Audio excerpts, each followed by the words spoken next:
So we all can agree that Legally Blonde is one of the best movies of all time, right? Hello? You're currently on the phone with KCK.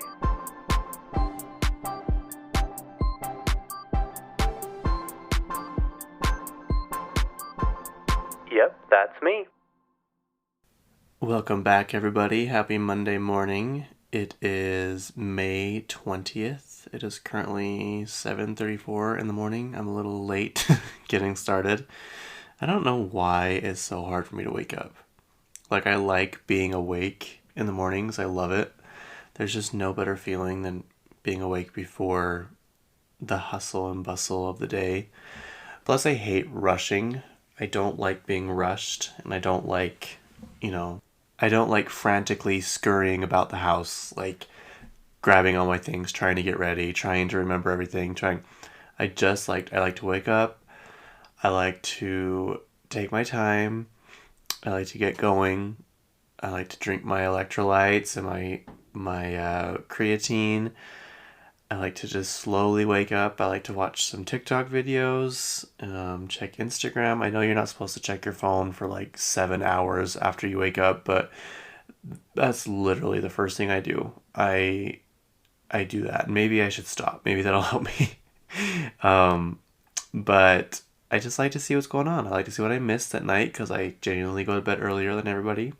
And a lot of times, like, since I got my new mattress, I don't wake up in the middle of the night anymore. Thank goodness. But I will check my phone in the middle of the night. Like, I won't even hesitate. I will literally just reach for my phone and check social media or check my messages, which is kind of scary because I'll get messages from friends at like 10 p.m. and I'm long asleep by then. And I'll like reply.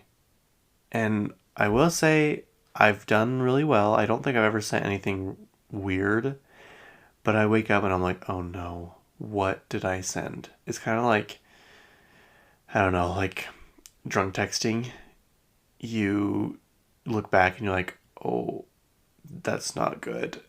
But so far I have sent normal messages when I'm pretty much in a sleep cycle and respond to my friends in the middle of the night. Or what I'll do is see the messages and I'm like, oh, it is 4 a.m. I'm not going to respond. I'll respond if they have their messages on like the mute, setting.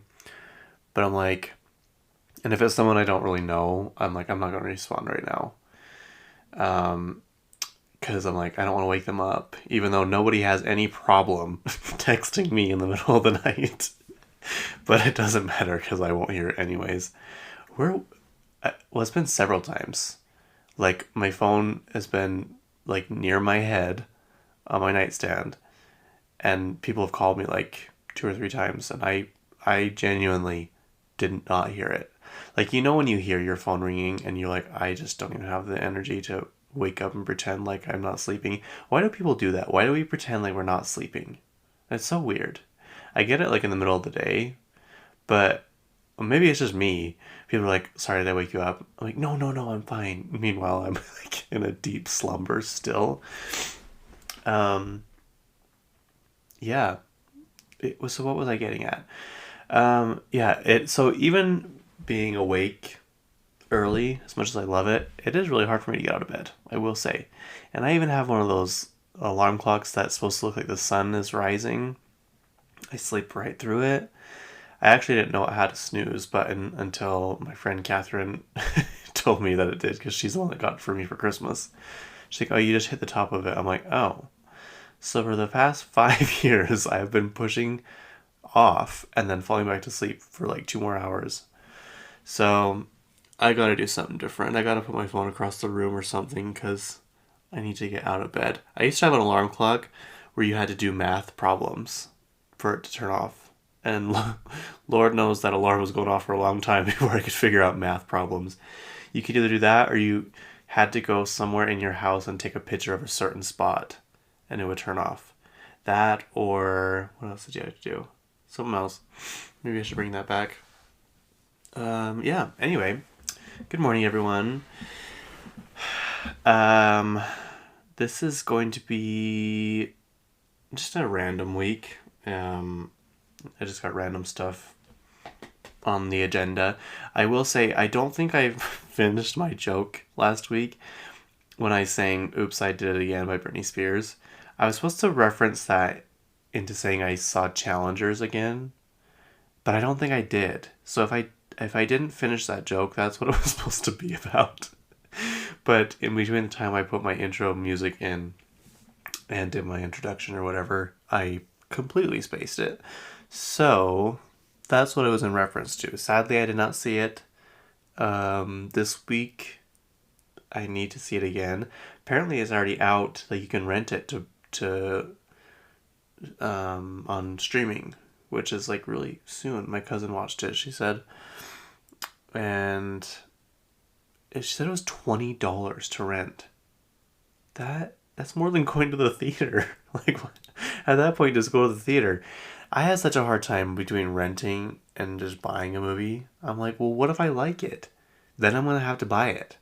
So it's like, am I gonna spend $40 on this movie, or should I spend $20 and just have it forever? But I did that once. I did that a couple times with movies, and I'm like, oh, I didn't. There's one with Aubrey Plaza, and it's more of a serious role. She's not like her goofy self like she usually is. And it was good, but I'm like, I am never going to watch that again. It was like all over Twitter, and people were saying how good it was, and it was good, but it was kind of depressing. It was about this girl just graduating college or something, and she's like $60,000 in debt, and she can't find a job, and the jobs that want to hire are all unpaid internships, and so then she starts doing like illegal things to make money, and it's kind of a it's kind of not a very heartwarming movie, and I'm like, dang it, now I have this movie, I don't want it, I should have just rented it, but it's probably on streaming now anyways. So many hard decisions to make. Also, I was thinking, I used to buy DVDs, and I was like the last person on earth probably to buy DVDs, and I would buy them because you could download that has like a digital copy too, so you can put it in your library. And I always told myself I'm buying DVDs because my car has a DVD player. Okay, when am I ever gonna watch a movie in my car? I'm always driving it. I actually did used to do that. I would just play movies. Maybe I should start that again. But now I have an entire cabinet full of DVDs, and I'm like, what do I do with these? I'm not gonna get rid of them because I have this weird thing that I'm like, what if like something happens and the Wi-Fi goes out and we need entertainment, you know? So I'm like, I'll have my DVD players. I have like several stashed away, and I have a couple of VCRs stashed away. And I'm like, one day these are gonna come in handy. I will keep all of these. But now it's like, but where do I put all of them? I probably have, I don't know, a couple hundred DVDs, I would say.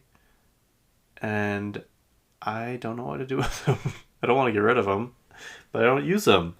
Why am I like this? I need people who don't care about stuff, who don't have attachment feelings, to come and help me, because I don't know. Maybe it's some kind of mental illness. Maybe it's some kind of traumatic response why I hold on to so many things. Also, I'm a millennial, so like I hold on to boxes. Like I'm currently looking at my MacBook box right now. It's empty. I'm not going to use it. I'm looking at my MacBook box, my Safely box. I got like a PR box from Safely. I didn't get it. I had to buy it. That made it sound like I get PR boxes. It's actually a cool box. What else do I have? I have my camera box. I have my Beats headphone box. I have my cologne boxes. I can't get rid of boxes. I just think they're so cool. But apparently that's a millennial thing. Yeah. So if anyone wants to help me, but at the same time, no, because I don't want to get rid of anything, I'll be like on Hoarders. Like, no, I can't get rid of that old piece of paper. Like, what if it comes in handy one day? I always do that. I'm like, what if I need this one thing? I don't remember if I have it or not. Like, I only remember a lot of things unless I pick them up and see them. And I'm like, oh, I forgot I had this. I did go through a couple weeks ago and I threw away a lot of stuff from my old high school box. Like stuff I'm like, why did I keep this? It's like old dead flowers from my prom. I'm like, I don't need to keep this. Like, what is the point? Anyway, how are you guys? um, was I getting at something or was I just talking? I ordered some new vitamins. I don't know if they're actually vitamins. They're like a brain supplement. And one of the comments said it was like Bradley Cooper in Limitless, where he takes the pill and he like unlocks his entire brain. And I really hope that is how it is, because I just need some motivation. And it has over like 10,000 reviews. Now I know people can just lie. I am aware of that. But I want to give it a try. You just never know. There's so many snake oil people out there right now. The company's called Aventura, and the product is called Elevate. So it's got 4.8 rating reviews, root stars, and 10,000 plus reviews. They have two products. One is Unwind, one is Elevate. Unwind is sleeping. This lady said, I felt a huge difference the first day I took the supplement. I can't believe how well I'm able to focus on a task. If you know me, I am very good at starting a project and not finishing it. So this is supposed to help you with that. Should we see the benefits of this? It's vegan, soy-free, dairy-free, no sugar, nut-free, non-GMO, no artificial sweetener, gluten-free. So it makes you wonder what's in it. Anyway, I just need something to help me get through the afternoon slump. And you know what? If this helps, I'll try it. They had a 30% off sale for Memorial Day, which is this weekend, and I'm going to try it. I hope it works. I'm not too optimistic about it because there's so many products out there that say they work. Anyway. Sorry, I'll stop rambling now. Get back to Legally Blonde. They are doing a prequel to Legally Blonde, which my friend Jackson still has not seen that movie. And I don't know how... That is truly one of the first movies I ever remember watching. And it is the first movie I ever watched on DVD, just FYI, in case you guys were wondering. It's at my grandma's house, and she brought up this... It was really weird. It's like, I remember it this way. My brother went downstairs to get the DVD player and brought it back up, and I thought it was just this thing that they had in their basement forever, and we just decided to pull it out and play DVDs. But DVDs were a new concept, technically. So I'm like, where did this thing come from? Like, it was unboxed and everything, and it came from downstairs. So I'm guessing they were watching it downstairs, and they decided to bring it upstairs to the big TV or whatever. The big TV. The fat TV. And we watched Legally Blonde. I still remember, like, it was a summer day. Maybe it was before summer, like late spring day. And it was me and my cousins and my grandma. And I just remember it was such a fun movie. And I don't think there's very few movies that get me amped up and motivated as the scene where she's at the library and she's all pissed off and she's in the bunny costume and that song is playing in the background. Da, da, da, da, da, da, da, da, da, da, da, da. And she buys her MacBook and she goes and gets to work, and I'm like, yeah, I'm gonna turn my life around. This is the time I'm turning my life around, and I'm gonna get in control of it, and I'm gonna start working out, and I'm gonna make $1 million. And yeah, I think that's also where my fascination comes from, because like, she's rich and then she goes to school because I guess it's not necessarily because she wants to, it's because she wants to get her boyfriend back. But like, she rolls up in her Porsche and has a moving van behind her, and she just has all this money, and like when she decides to, she can go out and just buy a computer at random. Like maybe I think that's where it came from. That's where my fascination with being rich and doing normal people things came from. Anyway, Reese Witherspoon came out on stage last week and said, what did she say? I truly couldn't be more excited about this series. Fans will get to know how Elle Woods navigated her world as a teenager with her distinct personality and ingenuity in ways that only our beloved Elle could. What could be better than that? Witherspoon said. I'm extremely grateful to the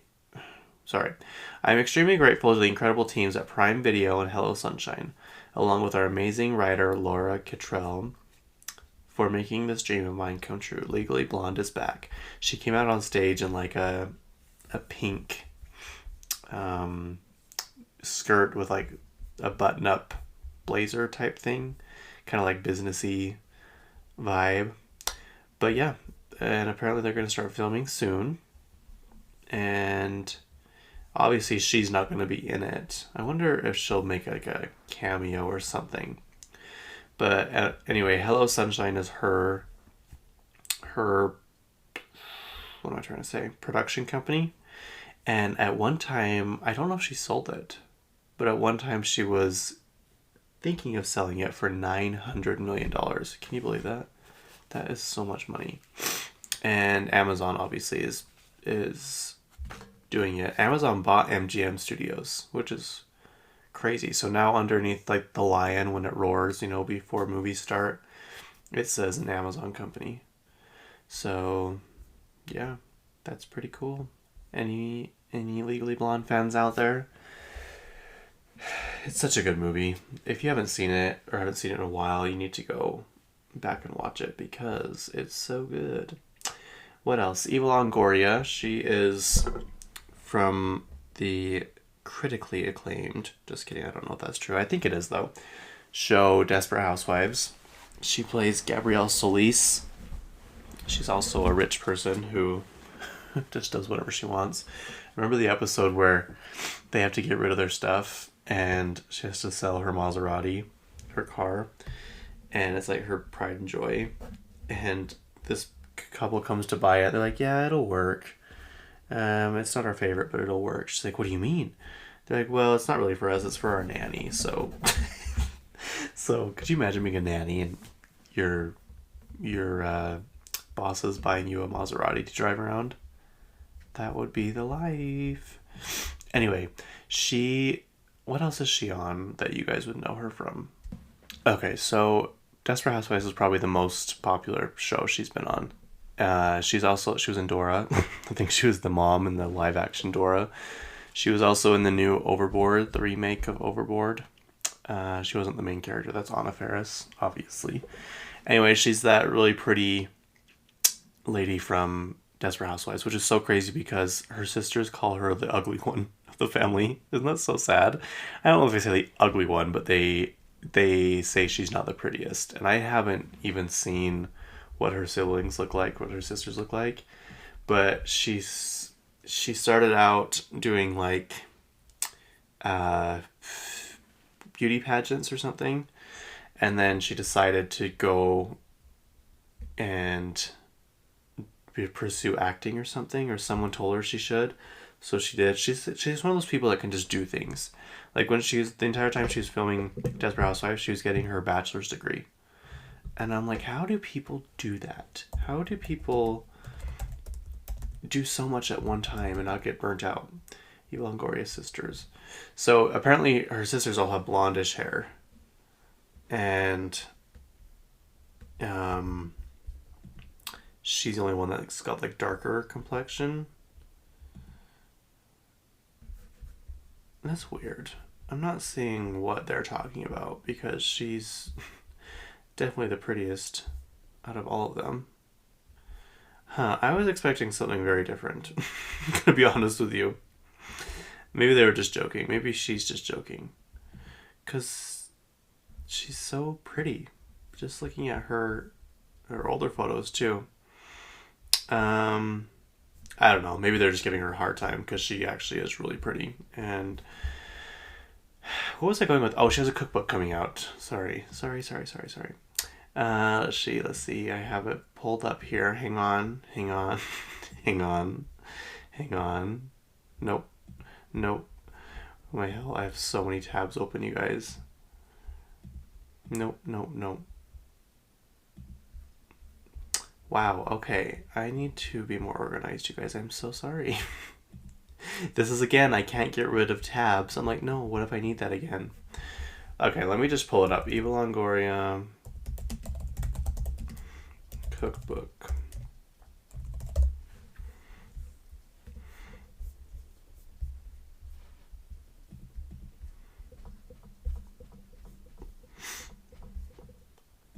Okay, it's by Penguin Random House Publishing. I wonder where that name came from, Penguin Random House. So it's called My Mexican Kitchen. It's got over 100 recipes, rich with tradition and flavor. I like the color of it. It's like yellow, and then the words are all in red. And I feel like those are very like colors you'd see in Mexico, and they're very bright and vibrant, so it'll be an eye-catching one. While hosting Searching for Mexico on CNN, Eva Longoria reconnected with her Mexican roots and tasted iconic Mexican dishes like meat stuffed, I'm gonna butcher all of this, I'm so sorry, Isabel, chiles and nogada, draped in creamy walnut sauce, and Yucatan classic pollo asado. I'm just gonna stop reading. Anyway, she has a cookbook about Mexican dishes she tried. Also, that does bring me back to, she has a show called Searching for Mexico on CNN. I think that's out. I think that's out now. Searching for Mexico. Let me see. No, but oh, I watched The Idea of You. It's pretty good. I'm sorry. I need to put my computer on silence, you guys. 1 second. The Idea of You. It's the Anne Hathaway movie, and it's pretty good.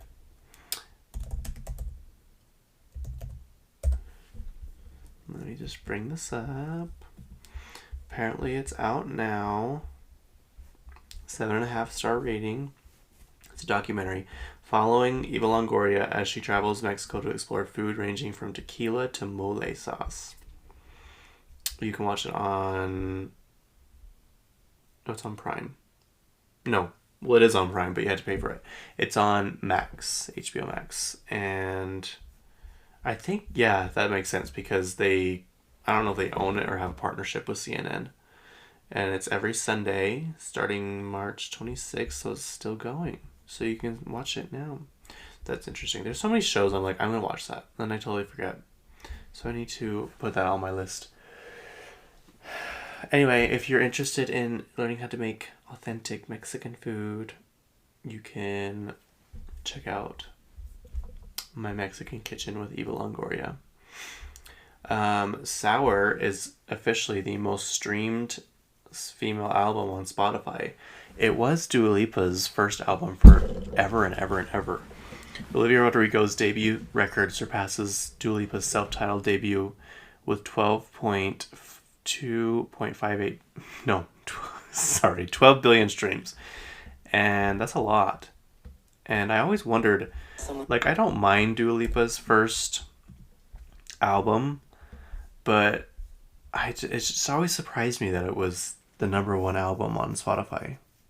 Like, I don't know. I don't know why. I'm not trying to like bring her down. It just that surprised me. It always surprised me that Taylor Swift's albums aren't the most streamed, because she's like breaking all these records.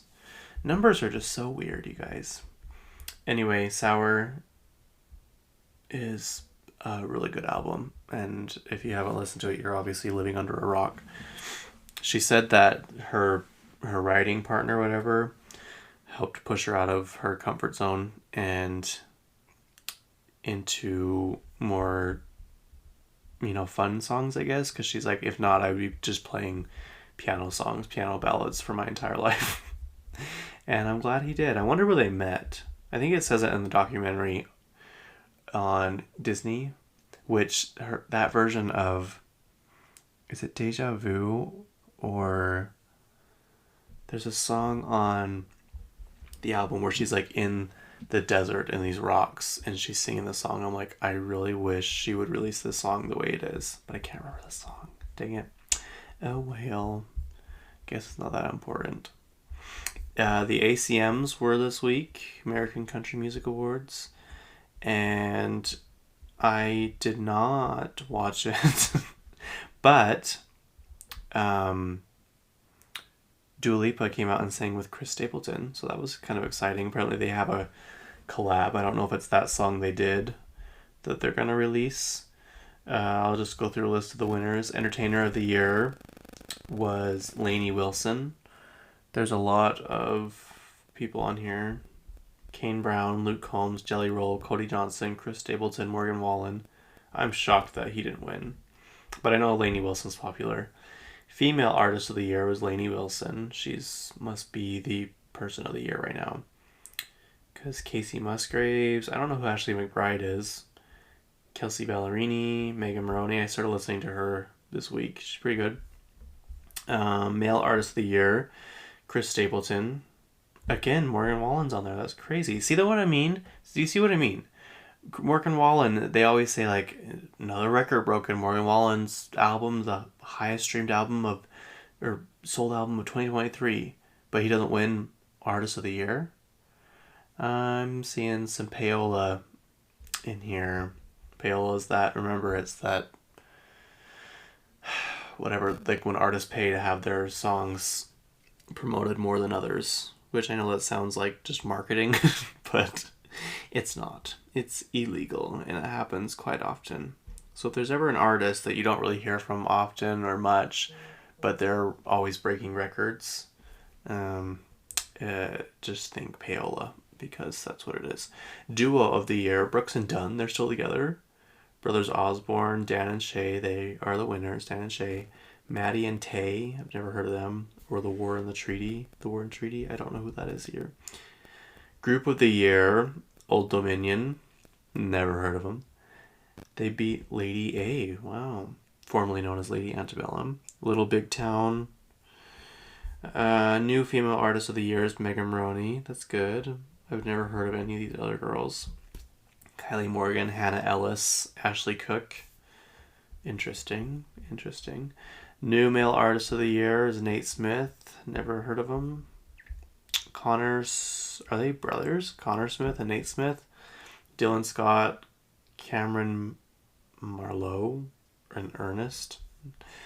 Sorry to all these people. I don't know who you are. New Duo or Group of the Year. What is that word? Tiggerly? Tiger? I do not know what that word is. I am so sorry. And it's probably some easy word. Right now it's not coming to me. I don't know. I've never heard of any of these people.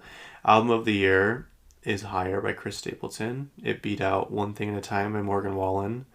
Rolling Up the Welcome Mat for Good by Kelsey Ballerini. That surprised me because I know that one was a popular one. Getting Old, Luke Combs, and Leather by Cody Johnson. Single of the Year is Fast Car by Luke Combs. That beat out Burn It Down. It beat out this song. Last night we let the liquor talk. It beat out that one by Morgan Wallen. Next Thing You Know by Jordan Davis. I never heard that guy. Song of the Year, Next Thing You Know, by Jordan Davis. Apparently it won. Beat out Lainey Wilson, Luke Combs. Music Event of the Year. Oh, this one should have won. Oh, I'm so sorry, Jelly Roll and Lainey Wilson, but I think I Remember Everything by Zach Bryan and Casey Musgraves should have won that one. That song, it was so good. It's so good. That song will always remind me of summer. Just like that sweltering heat, and like the late sunsets driving down the freeway, music blasting. Oh, that song's so good. I love when songs remind you of summertime, or albums. Like Lady Gaga's Born This Way album always brings me to summertime. You and I. Air conditioning blasting, middle of July, 98-degree weather. Yeah, sorry, I'm just reminiscing. Visual media of the year, I don't know what that is. Burn It Down by Parker McCollum. Songwriter of the year. Oh, that's interesting. I didn't know they did that. Jesse Joe Dillon. Don't know if you guys know who that is. Artist, songwriter of the year. Chris Stapleton. Again, beat out Morgan Wallen and Zach Bryan. I don't think Morgan Wallen won anything. That is so surprising. But in some ways, is it? Is it that surprising? So yeah, there's your ACM winners. What else do I have? Apparently, Taylor Swift filed a trademark for Female Rage, the musical. I'm so interested in what that might be.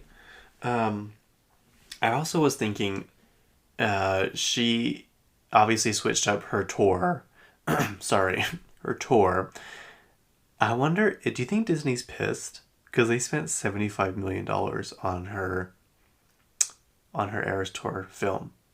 Do you think they're like kind of bugged because now she switched it up? And like, what is she going to do now? Is she going to release another in-theater show, like movie? I'm just wondering, what do you think? I'm wondering what the logic is. Did she plan on switching up the Eras Tour set list? Obviously she would have had to, because she's had this album in the back of her mind for a couple years now. There's just so many questions I have. And if she wants to keep up her record-breaking streak, I don't think she should re-release the movie back into theaters with the new set list. I don't think it'll break as many records. I don't think it'll sell as many tickets. Because I really truly believe she likes that. I think she likes breaking records. I think she likes selling the most. And that's not a bad thing. I'm not saying that's a bad thing. But that's clearly something she enjoys. And I just don't think that it'll do it again if she releases it back into theaters. But could you imagine paying $75 million for something and then 2 months later having that same thing come out again, but new material with an album that broke records? What was it, 314 million streams in the first week or day or something? I don't know. Also, she's done something again that she's done in the past. So when Katy Perry's Witness album came out, Taylor Swift re-released all of her music back on Spotify. I don't know if you guys remember that. She pulled all of her music from Spotify back in like 2014 or 15, because she said she wasn't getting fairly compensated, which she probably wasn't, I'm sure, and she's one of the few artists that would be able to do something like that. I think she did it with Apple Music too, or they came to an agreement before she pulled their music from them. Can you imagine a Spotify without Taylor Swift? That would be crazy. Could you imagine if she never put her music back on and she kept releasing all these albums? Huh. I bet you they're glad that they renegotiated their contract with her. Anyway, when Katy Perry's album came out, Taylor Swift put all of her music back on Spotify the same exact day. And when there was another one, where was it? What was it? Did I save it? I didn't save it. Dang it. There was another one that someone else released music, and on the same exact day, oh, it's on the tip of my tongue, you guys. Why can't I remember it? She released, it was SZA. SZA was going to have a 4th week at number 1, and Taylor Swift released bonus CDs of, I think it was Midnights, I want to say. And then she just did it again with Billie Eilish's album, her new album, and Taylor Swift released 3 more versions of the album with voice notes, which they're all over the internet now, so I'm glad I didn't pay for them. Voice notes of how she made, like, Who's Afraid of Little Old Me and a couple other songs. And it obviously didn't block Billie Eilish from going number 1. I don't think, at least. She had 71 million streams the first day or weekend or something. But I mean, that, you know, then again, is that enough to beat Taylor Swift? I don't know. We'll see. But it's kind of like, what is her logic? It goes back to, I think she likes the numbers. I think she likes having, you know, number ones in everything. So I don't know. It's just interesting to see. Also, it's like, how much money do you want from me? I am so tired, Taylor Swift. Also, me and my friend Catherine always talk about this. She needs to have something like Prime, where you pay like a yearly fee, like I don't know, $60, and you get free shipping on everything. Because we're paying for shipping on everything we buy. Everything. Because she's always releasing new stuff. We should just do a flat fee of shipping per year and be able to buy like on Amazon Prime. But I also think she has a deal with like UPS, and I think that's part of it. So I don't know. There's just a lot. I just wish she would think of her fans' wallets every now and then, because we're so tired. We're so poor. But we have such a loyalty to you that we will keep buying. I am bugged though too. I have the CD sitting right here. I think I already talked about this. Yeah, it doesn't have it on here. So the CD I bought for Trouble Poets Department only has the first part of the album on it. And I'm like, but you released it's not 2 albums, first of all. It's 1 album. You just released it in 2 parts. I'm like, you released 2 of them in one night, but I get my CD 5 days later and only has the first part of the album on it.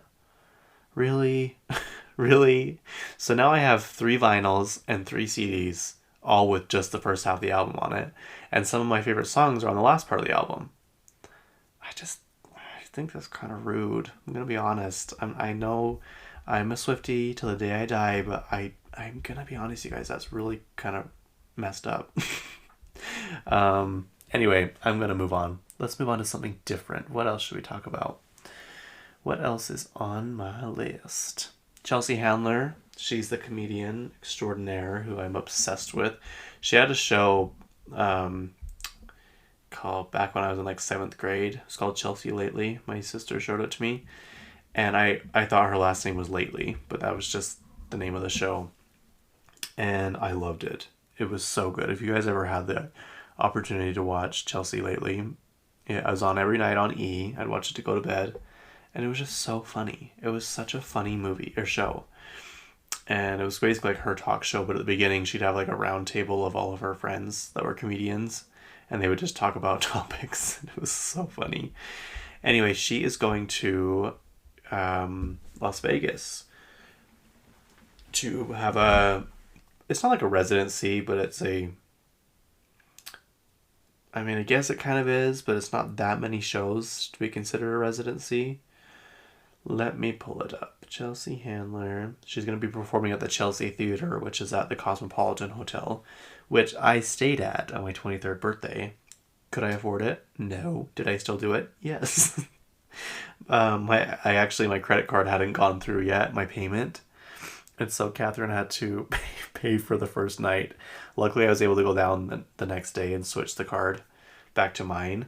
But our room was so cool. It was so, so cool. It was a balcony room that wrapped around the corner of the building. It faced the Bellagio fountains, kind of halfway up the building.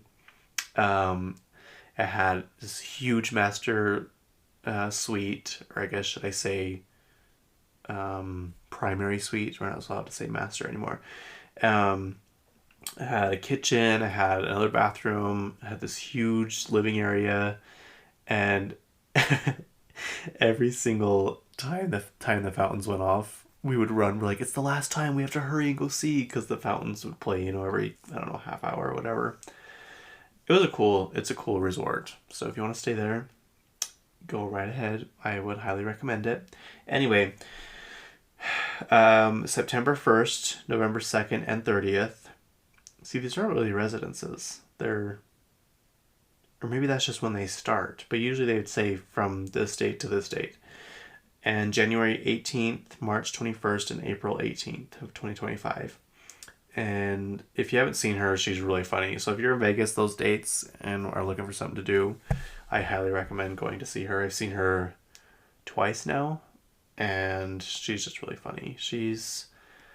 I always think when I encounter difficult people in my life, which sadly is quite often, I fantasize about Chelsea Handler being in the same room with them and just dressing them down and just going at them and putting them in their place. It's really, I think about it all the time, you guys. I think about her, and I think about Judge Judy being in the same room with these people who are just difficult people. And you all, I know in your mind, are picturing someone you have to deal with on a regular basis that is just so difficult. And you're just like, how has no one said something to you by now? And Chelsea Handler is the one that could do it. And maybe someday she'll be in my life where she can do that for me, because I cannot do that. I cannot stand up for myself. What else is new? There's a new ticketing law for concerts and shows and stuff. And it was passed pretty quickly and unanimously by the Congress of the United States of America. And it basically says that event venues or whatever have to be upfront with their pricing. So I was hoping it would be them getting rid of service fees, convenience fees, all that junk. But I don't know if that's the case. It's just they're stating they have to put the full price of the ticket very front. I did see somewhere though where they had to get rid of some of the fees, and I hope that's true. I hope that is sorry. I'm pulling up the thing that I saw it on, because I really hope that they get rid of annoying fees, because it really is just so annoying. Also, I was right about Red Lobster. They're not closing completely. Sorry, I know that was really random, but I just saw it pull up on Instagram. They're not closing any in Utah. Don't worry. They're closing several though in other states, and they're auctioning things off like that are in the store. I'm like, wow, you guys are really struggling, aren't you? Anyway, I can't find that thing I was looking at, but the consensus legislation will end deceptive ticketing practices that frustrate consumers who simply want to enjoy a concert, show, or sporting event by resorting fairness and transparency to the ticket marketplace. After years of bipartisan work, we will now be able to enhance the customer experience of buying event tickets online. We look forward to continuing to work together to urge quick Senate passage so that we can send it to the president's desk to be signed into law. Yeah, so I don't think that it really is going to save us any money. I think it's just going to save us frustration, because we all know, like, we click the ticket and then 5 clicks later it's, $70 more with all these fees and stuff. So, I mean, it'll be nice to have the tickets up front, but at the same time, I don't think it'll do much for us. Did you guys see Shrek 2 came out 20 years ago yesterday? 20 years ago. That is just mind-blowing. I still remember seeing it in theaters. I know that makes me sound old, but I remember leaving the theater thinking, that is truly one of the greatest movies I've ever seen. It was funny. It was so well thought out. And even just watching it nowadays, like, you look around and you see all of in like far away land or whatever. Like, there's Starbucks, but instead of Starbucks it's called Farbucks. Let me Google, and I want to just pull up there's one that was something to do with Versace. Okay, so I found a list, and there's even more on there that I didn't even know about. No, where did it go? Oh, there it is. Okay. So they're Evercrumbly and Witch, which is Abercrombie and Fitch. Friar's Fat Boy, Frisch's Big Boy. That's the little boy that's holding up. I think it's the hamburger. The one that on Austin Powers they shoot off into space. Dr. Evil gets in it and it goes into space. Ye Old Footlocker is Footlocker obviously. Burger Prince for Burger King. Farbucks for Starbucks. Romeo Drive for Rodeo Drive. Why do we say Rodeo? It's Rodeo Drive, but for some reason it's been ingrained in our minds. We have to say Rodeo. Baskin Robin Hood for Baskin Robbins. Gap Queen for Gap. Old McDonald's for McDonald's, obviously. Old Canavery for Old Navy. Versace for Versace. What else is in here? And other brands shown in Shrek 2. Where is... I want to see more of the stuff. Anyway, the movie's just so good. It was so good, you guys. I think they're making a Shrek 5. Yeah, because they've done 4, right? Shrek 5. I don't know. Is that necessary? But also, they bring in a lot of money, so they probably need to. I'm on a webpage called Shrek Wiki. Or Wiki Shrek. All about Shrek. So yeah, that is so crazy. May 19th, 20 years ago. Oh, that was a good movie. Miley Cyrus has a new song out called Psycho Killer, and it is a cover for... I don't even know who. Let's see. Can I spell psycho? Probably not. Killer. Who sings it originally? The Talking Heads. 1977? Holy crap. That is old. Talking Heads, 1977. Anyway, this song is good. I cannot stop listening to it. It is on repeat. It is so good, you guys. Psycho Killer by Miley Cyrus. It's called the tribute album called Stop Making Sense, and I'm guessing other artists are going to be on there singing other songs. But I think we're all in like agreement that once Miley, it's kind of like Kelly Clarkson, once Miley covers a song, it's her song, and she's like the queen of covers. I actually saw a montage on TikTok yesterday of all the songs she's covered, and she's so good. Zombie by Miley Cyrus by, I think it's the Cranberries, isn't it, that sings it originally? So good. What else is out? Benson Boone joined Lana Del Ray on stage at some festival in Alabama. And it was pretty good. They sang his song Beautiful Things. Yeah, that's the song, right? Beautiful Things. He did a backflip on stage before he left, which is very Benson Boone-esque. And she's like, Benson, I don't have effing insurance to cover that. Stop doing that. Let's see, what else do I have? A couple things. Orville Peck has a new album. It's volume 1, but it's really good. Let me see. I can't remember the name. There's a song on there that I listen to over and over again with Noah Cyrus. Which, did you guys see that Noah Cyrus wished her mom a happy birthday on Instagram the other day? What's going on? Apparently they're good, or she just wanted, to make sure she told her mom happy birthday. But if you don't know what I'm talking about, she's still Miley's mom. Noah's mom married her ex-boyfriend. Noah's ex-boyfriend. And it kind of was, not good. And the ex-boyfriend is, I think, her mom's age, or closer to her mom's age. So there was just all this family drama, and Miley doesn't talk to her dad anymore. It's just a lot. So when I saw that she had posted on Instagram for her mom's birthday, I was like, huh, interesting. Anyway, she's on a new Orville Peck song called How Far Will We Take It? And it's really good. It is so good. I could be wrong. I'm not very good at interpreting songs, but to me it's like these two people are in love, but they can't ever make it work. And it says we're alone now. How far will we take it? And I'm guessing it's like, how do I put this into words? They're why does everything make sense in my head, but I can't speak it into existence?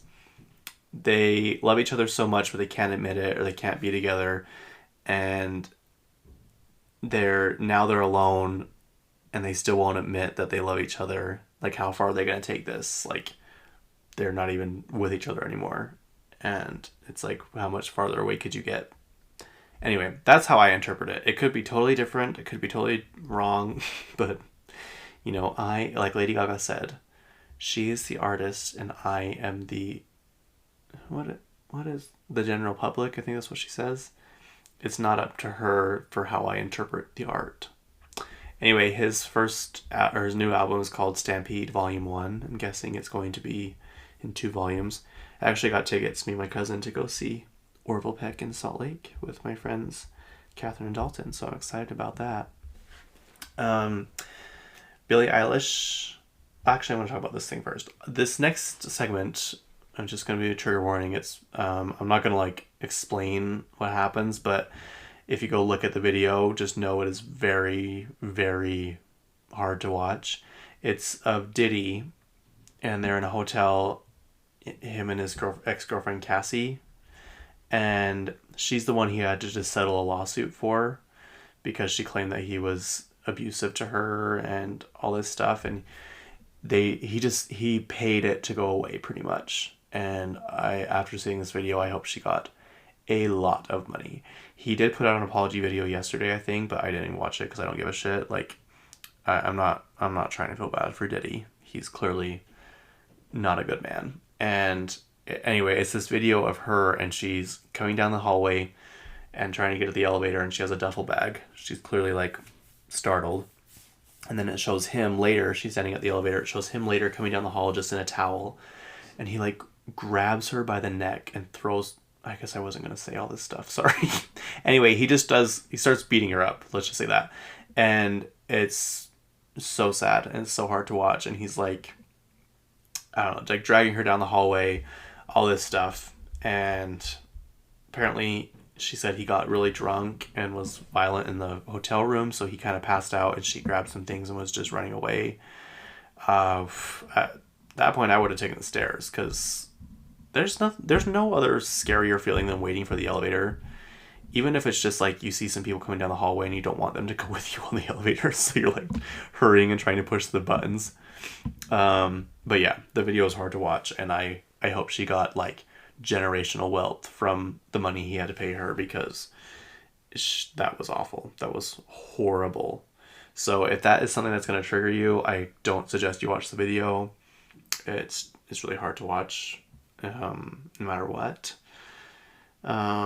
Jennifer Coolidge was at, I can't remember which school she was at. She spoke at a college graduation, and I don't even know what she said, but the thing that's going around right now is she's like, I stand before you as a weirdo.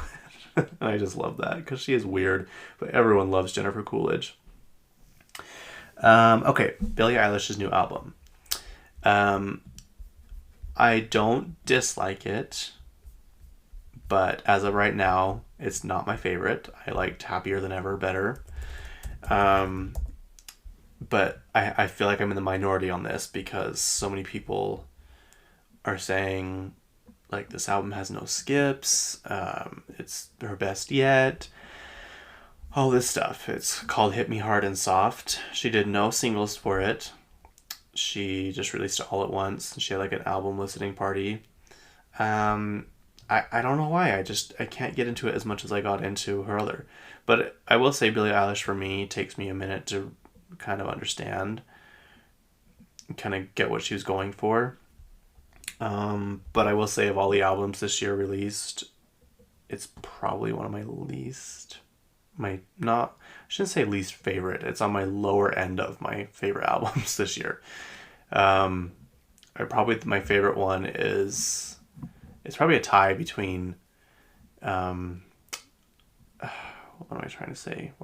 Radical Optimism or Cowboy Carter. And then followed by Troubled Poets Department, followed by, I guess what would it be followed by? I don't even know. Anyway, my favorite song on the album, Billie's, though, is Birds of a Feather. I like that one. And whatever the one that sounds like, it sounds like an accordion. That's the one I like. So let me give it another listen. I'll swing back next week and listen to this one. This is an album I would like to listen to like when it's raining, have the windows open, just kind of relaxing, have some candles lit, like a late morning, early afternoon, summer day with the thunderstorm going, you know what I mean? That's kind of the album vibe I'm going for. So I shouldn't say I don't like it, but it's not an album I'm gonna be like, hey you guys, turn on those tunes. Let's get this party started. It's definitely not an album like that.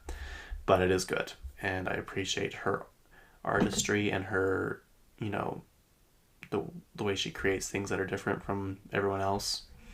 But yeah, that is it so far. I'll listen to it again a couple times this week and have a better review, because I know that one was not very good at all. So anyway, thank you all for listening. I hope you have a good weekend, or I guess whenever you're listening to this, if you're listening on the weekend, have a good weekend. Don't forget to like and subscribe and tell literally everyone about this podcast. I am at 23